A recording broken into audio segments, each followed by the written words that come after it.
Environment of Bryan Little. I want to thank all of you for coming here today. It's a special day for the organization. I know it's a special day for Bryan and his family. So I don't know that Bryan has an opening statement, or do you? Or?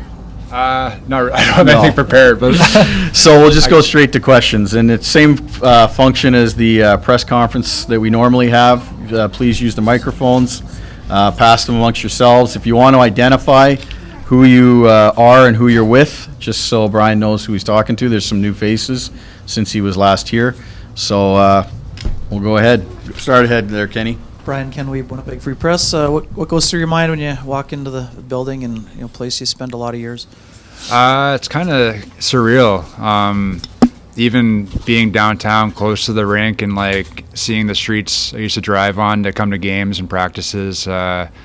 It definitely brings back a lot of memories stepping through those doors and being in this building again.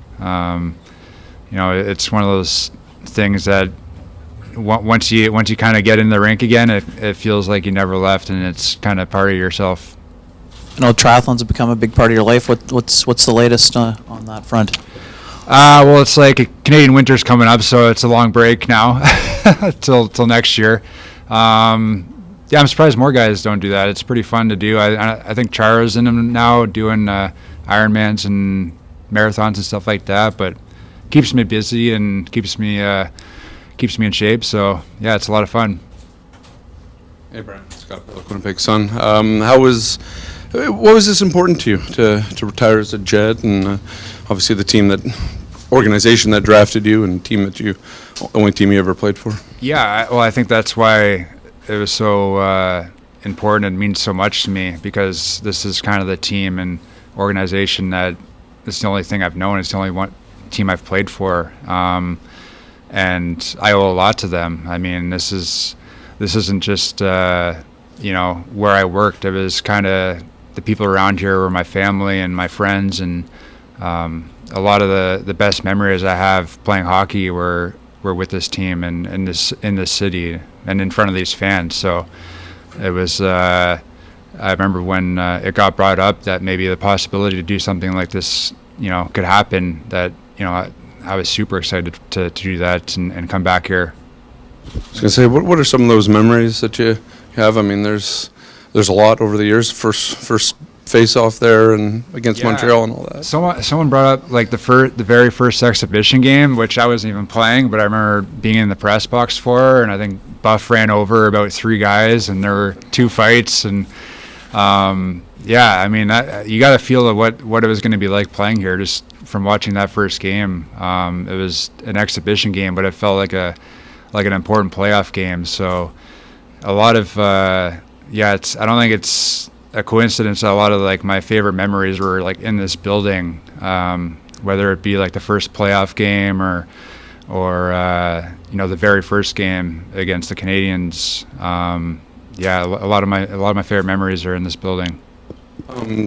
Your last goal was a special one too, and probably didn't think of it at that time that would be your last one, but how special is that, looking back, scoring that OT winner and the heritage there? Yeah, I actually scored 1 goal after that. Someone brought that up the other day. But I like to think of that as my last goal. I guess that's a good last one. I got one in Anaheim, I think, right after that. But in my mind, that's my last goal. But that one was really special because I didn't get to play in the outdoor game here in Winnipeg, and I was pretty disappointed with that. So get to be a part of that and score the OT winner and have my family there and to see it.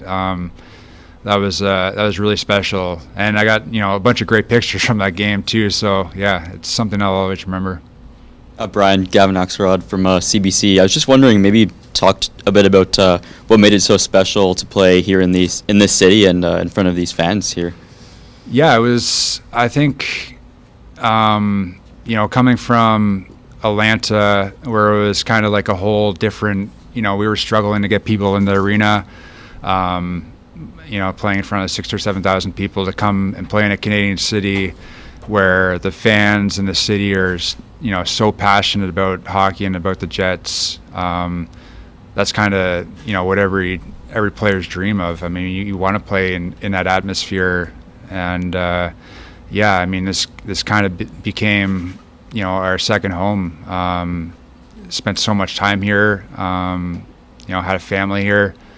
So just coming back and like I said, all those memories come flashing back, and it goes by fast, but it definitely made it more special that it was in Winnipeg, and like I said, being in front of these fans, it's unbelievable.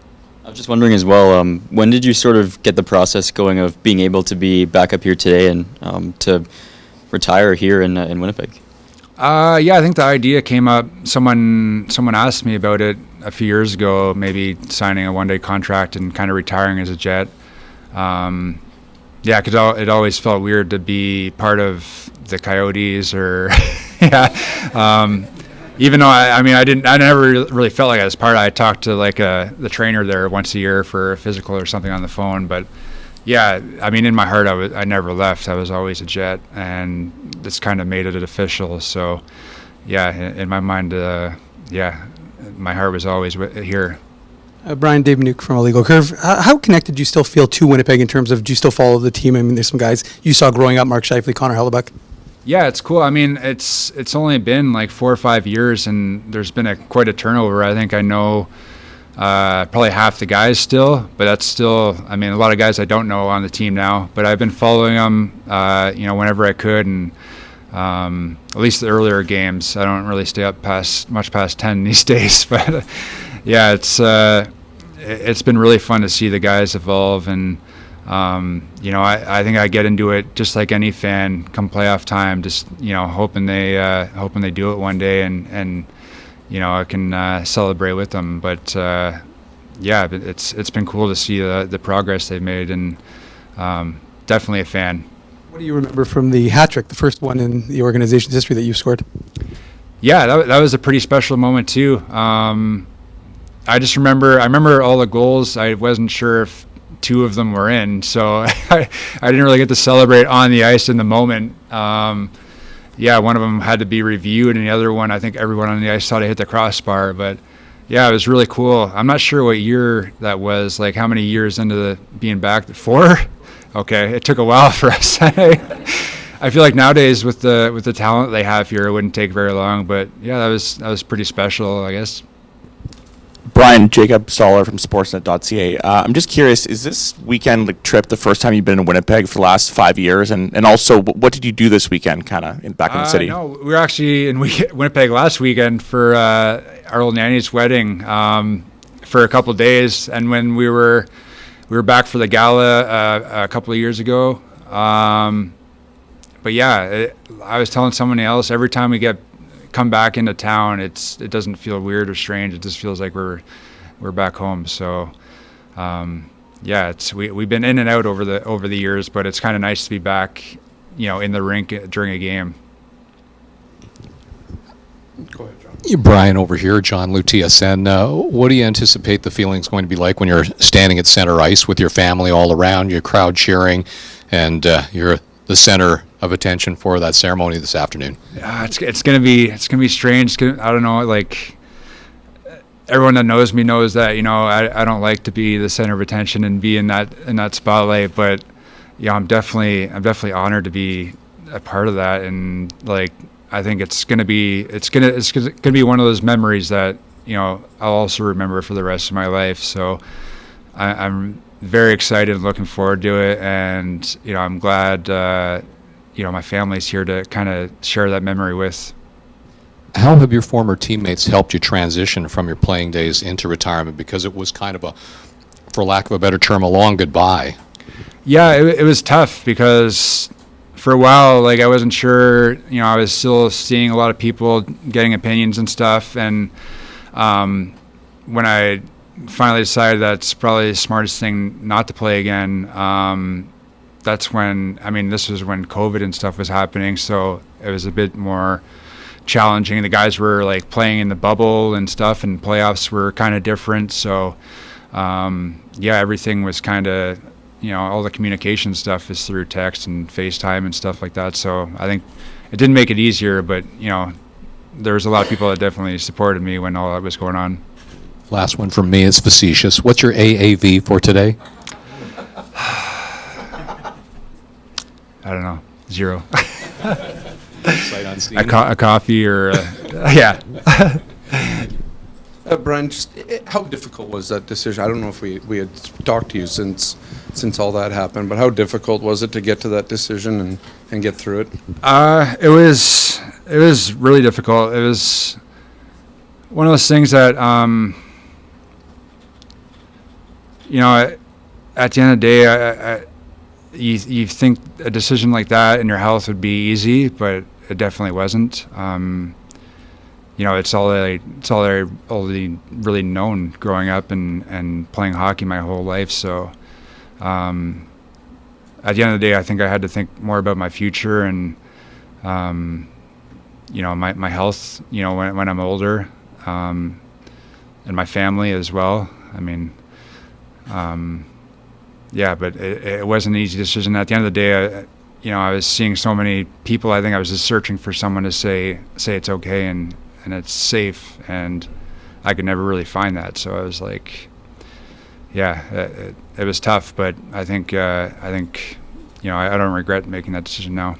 Have you had the itch to come back into the hockey world at all, whether it be I don't know, coaching, anything like that? Yeah, I'm not too sure. Like, I think it definitely, I mean, hockey was such a big part of my life, and I've enjoyed kind of being away from the game for a bit. But yeah, I think in the future, it'd be nice to get back involved in the game in some capacity. I'm not sure what, but yeah, I think definitely. Okay, everybody.